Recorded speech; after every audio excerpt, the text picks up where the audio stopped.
អូខេសួស្តីអ្នកទាំងអស់គ្នាអញ្ចឹងតាក់ទងជាមួយនឹងការ model របស់យើងមិនបញ្ចប់ហើយក្រោយពីយើងបាន combine load យើង mesh ហើយជាមួយនឹង calculation មកយើងអាចមើល result របស់វាបានហើយអញ្ចឹងតាក់ទងជាមួយនឹងការអានព័ត៌មានអីផ្សេងទៅលើ result របស់វាយើងអាចចូលនៅក្នុងនេះចូលក្នុង result នេះអញ្ចឹងបើយើងចង់មើលពី reaction របស់គ្រឹះយើងចូល 2D មកហើយយើងតម្លាក់ val មក support មក tabel 0 តម្រូវរបស់យើងមកយើងចូល result យើងចូល diagram for bar នេះយើងចូល reaction អញ្ចឹងយើង select នៅលើ offset នេះមក select ទាំងអស់នេះមកហើយ apply មកនេះជា reaction ហើយយើង zoom វាធ្វើឲ្យវាទូចតិចចូលឡើងនេះចុចសញ្ញាដក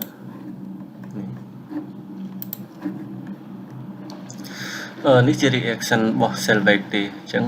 យើងមើលក្នុងលក្ខខណ្ឌ combine យើងមើលក្នុងលក្ខខណ្ឌ ALF របស់យើងដែល load បូក line load មួយណាធំយើងយកមួយនឹងក្នុងលក្ខខណ្ឌ ALF ប៉ុន្តែជាទូទៅ dead load បូក line load ហ្នឹងគឺធំជាងគេអញ្ចឹង reaction របស់វាអញ្ចឹងនៅក្នុងកម្មវិធី robot reaction របស់វាຂະຫນាតគិតជាគីឡូញូតុនអញ្ចឹងអានេះ608អញ្ចឹងវាអាចនឹង60គីឡូញូតុនបើសិនជាយើងគិត10គីឡូញូតុនស្មើ1តោនអញ្ចឹងវា60តោនមកតសអញ្ចឹងអានេះ69តោន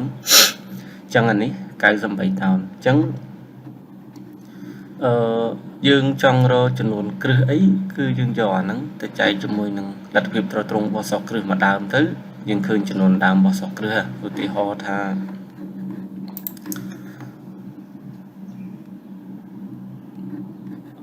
ខ្ញុំ snap មួយបីអាចទៅសេបានអញ្ចឹងឧទាហរណ៍ខ្ញុំ snap ចេះទៅហើយឧទាហរណ៍ថានេះយើង98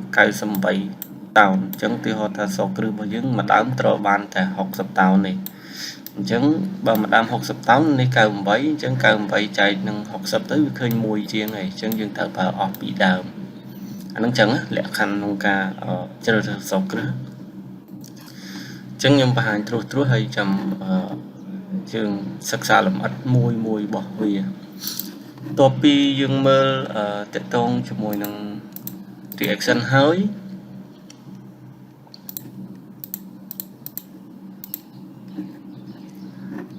នេះ reaction តាមទិស z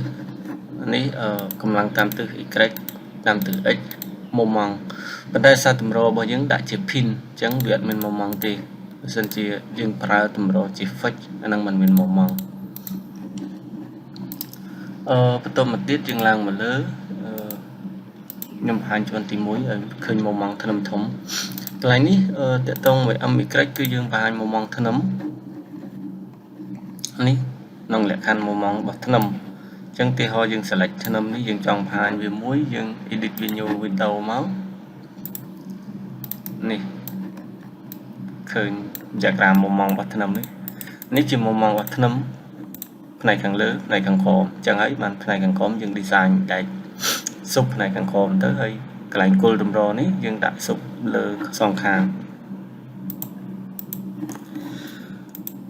mx រមូល z ត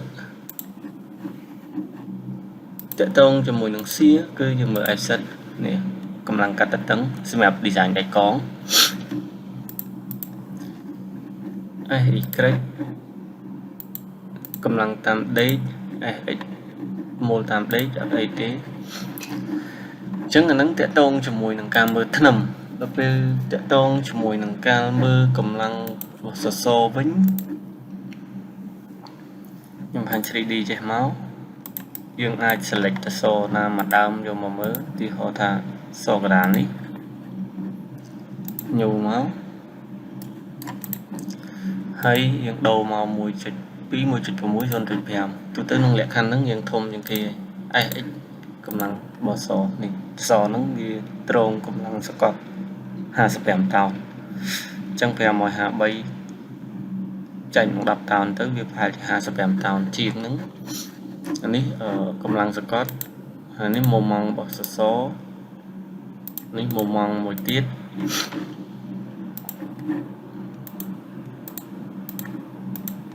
នេះអត់មានទេចឹងមុំម៉ងតាមទិស y របស់វាយ៉ាងធំដែរ22យើងអាចឲ្យវាធំបែបនេះនេះយ៉ាក្រាមមុំម៉ងរបស់សក្នុងលក្ខខណ្ឌហ្នឹងcommand load 2ប្រហែលជាធំប៉ុនគ្នាអាច 1.4 និង1.2 1.6 នៃ line load ហ្នឹងប៉ុន្តែទូទៅបើសិនជាគេយើងធម្មតាជាផ្ទះជាអីទេមួយនេះគឺធំជាងគេលក្ខខណ្ឌមួយហ្នឹងចឹងអានេះតកតងជាមួយនឹងការមើល result មួយហើយតកតងជាមួយនឹង deform ឬក៏ដាបអីផ្សេងខ្ញុំបិទមុំមកសិននេះតកតងមួយ deformation តកតងជាមួយនឹងមើលភាពដាបរបស់ element មើលលំងាករបស់ element រួមយើងមើលនៅក្នុងនេះ sorry រៀងកាំងតិចនេះឃើញយើងមើល 2D មកនេះបើន័យថាកម្រាលខណ្ឌរបស់យើងក្នុងផ្នែកកុងស៊ុលខាងមុខអីហ្នឹងគឺមហ៊ុន 1.1 អញ្ចឹងវាប្រហាក់ប្រហែលនឹងមហ៊ុនដោយសារຂະຫນາດរបស់យើងជាសង់ទីម៉ែត្រតែចង់ឲ្យវាចេញជាមីលីម៉ែត្រយើងចូល change កន្លែងនេះចូលកន្លែងចោ preference យើងមើលកន្លែង unit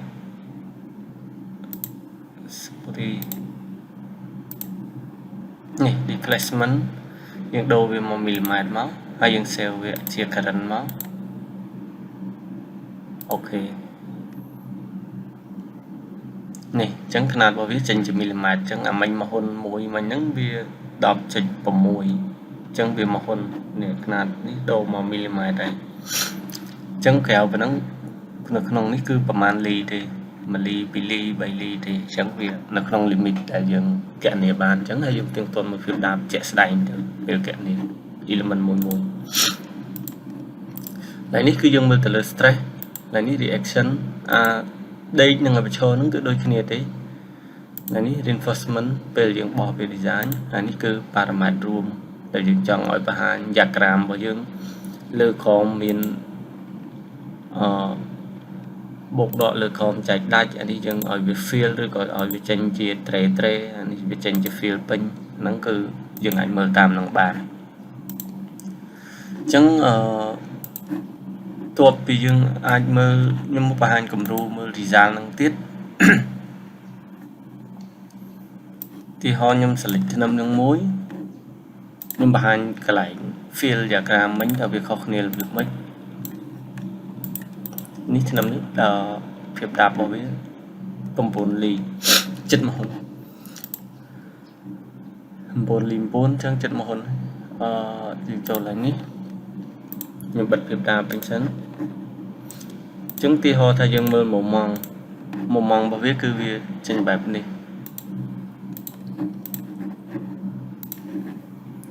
ឲ្យវាធំតិចនេះdiagramមុំម៉ងអញ្ចឹងនេះ parameter មិញយើងដូរវាសាទៅថាវាបង្ហាញវាមិនអានេះបើវាដូរពណ៌របស់វាលើក្រោមគឺត្រូវពណ៌ខុសគ្នាបើនេះវាពណ៌ដូចគ្នាទេគ្រាន់តែវាបង្ហាញមានលើមានក្រោមប៉ុន្តែបើនេះគឺវាឆេញពណ៌ខុសខាងនេះខាងក្រោមពណ៌បៃតងខាងលើពណ៌ស្វាយពណ៌ pink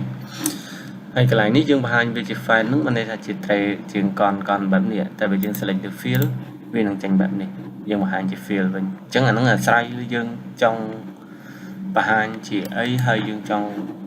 ឲ្យវាច្បាស់ហើយកាត់រូបនឹងយកទៅធ្វើ report អីគឺបែបហ្នឹងអានេះមានជា text អានេះបង្ហាញជាលេខ text បញ្ឈរបែបនេះប៉ុន្តែបើសិនជាបែបនេះគឺយើងបង្ហាញជា label ទេហើយបណ្ណាន់គឺវាអត់មានចេញអីទាំងអស់វាគ្រាន់តែបង្ហាញថាមាន diagram មុំម៉ងបែបហ្នឹងទេតើតើមួយកន្លែងនេះបើសិនយើងយកអល់គឺវាចេញគ្រប់ទីតាំងទាំងអស់បើតែចេញពីគោលតម្រមកចម្ងាយប៉ុណ្នេះវាមានមុំម៉ងតាមកលៈទាំងអស់តែជាទូទៅយើងយកតែ local extreme ទេបើន័យថាយកគោលតម្រខ្ពស់ហើយជាមួយនឹងកតាល្វែងទៀតព្រោះយើង design ដែកយើងដាក់ sub អីទៅទុកជាមួយនឹងទីតាំងតំបន់ហ្នឹងអញ្ចឹងហើយมันយើងកាត់ section របស់ធ្នឹមយើងមានតែ 2 ឬក៏ 3 ទេបាទគោលតម្រូវក៏តាល្វែងឬក៏កន្លែងដែល special ណាមួយដែលយើងចង់ save បន្ថែមទៀតអញ្ចឹងតកតងមួយការអាន report សសរអីគឺដូចគ្នាទេកាលណាយើងមើល select សសរទៅយើងមើលហើយយើងចូល parameter យើងដោះដូរវាតាមហ្នឹងដូចគ្នាដែរសសរ